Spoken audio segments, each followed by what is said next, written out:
He is a talking piece. He is the mouthpiece for the agenda. The people have come along, people who are trying to force a narrative, and they said, look, we need to have some degree of control over the exact demographic that Tate has control over.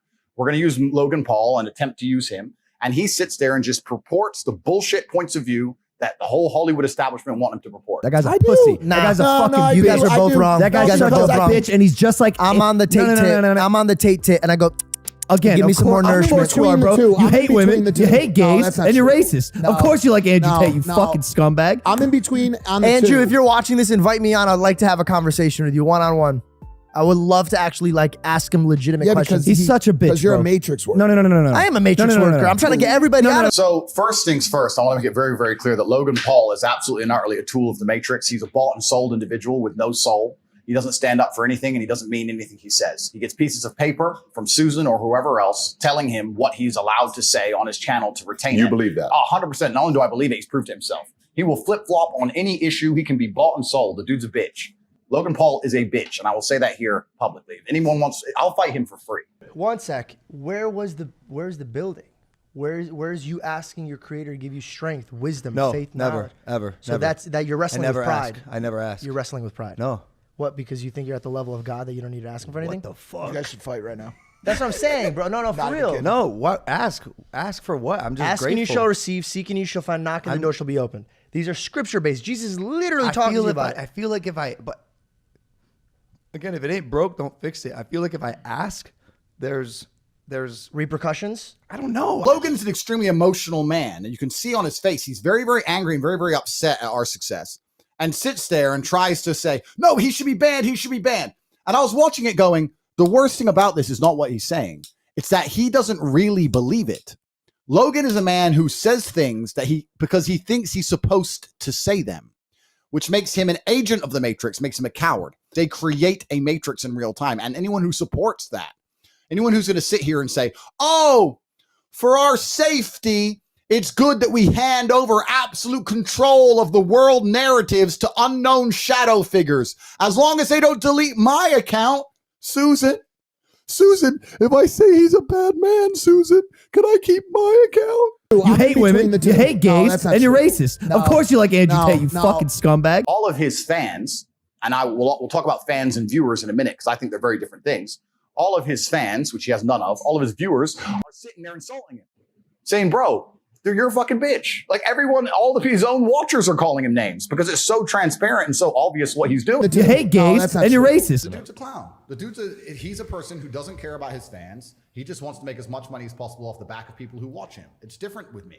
I genuinely want every single Tate fan, anybody who listens to what I say, to have an improved life. I want their life to be better for listening to me, whether it's in their relationship or whether it's in their physical stature or their financial capability. The idea of a 16-year-old spending their last money on a coin because I said so, and them losing money would bother me at night. And they will lose it. And they will lose. Of course they'll lose.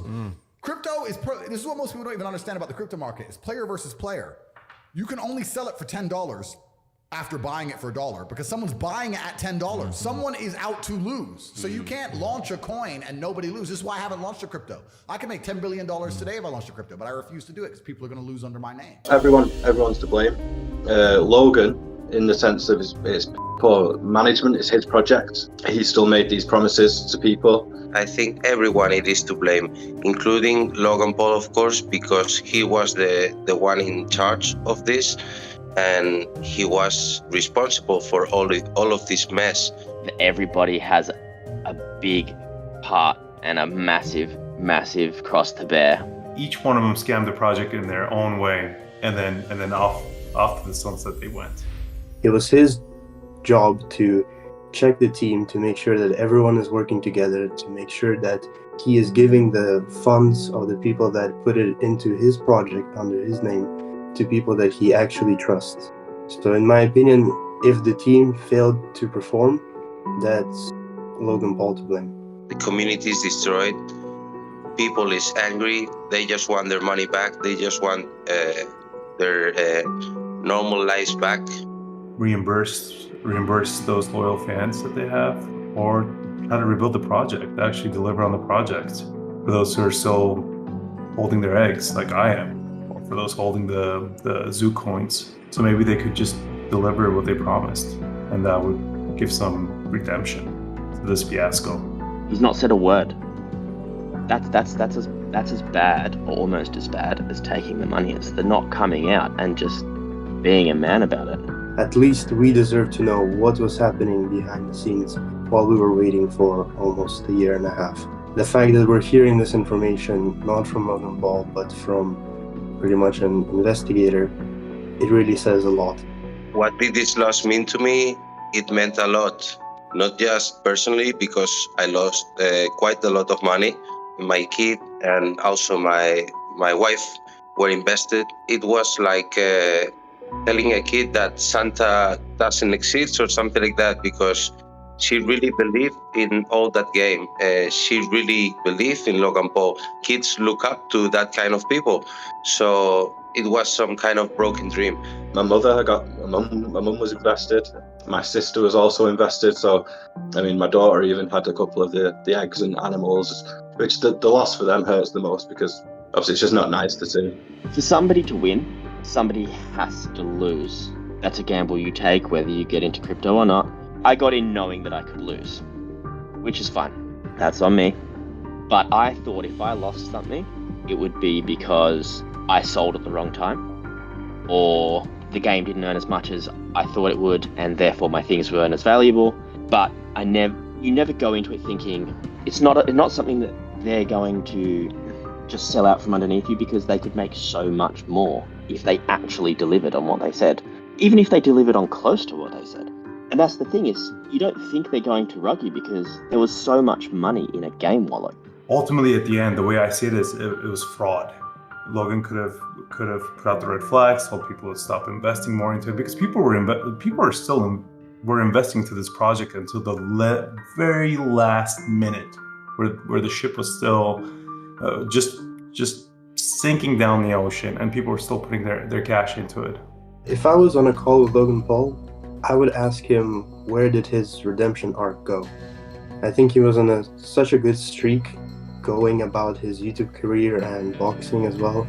And it's sad to see that because of money, once again, we have degraded down to stealing from his viewers. What would I say to Logan Paul and his team if I could?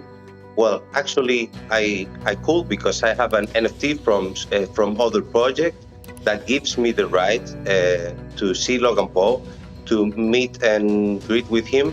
And I will actually use that right to tell him this story again, show him this video in front of me, and see how he reacts when he sees that my family, my whole family and my kid are affected with this situation, because I think that's not human.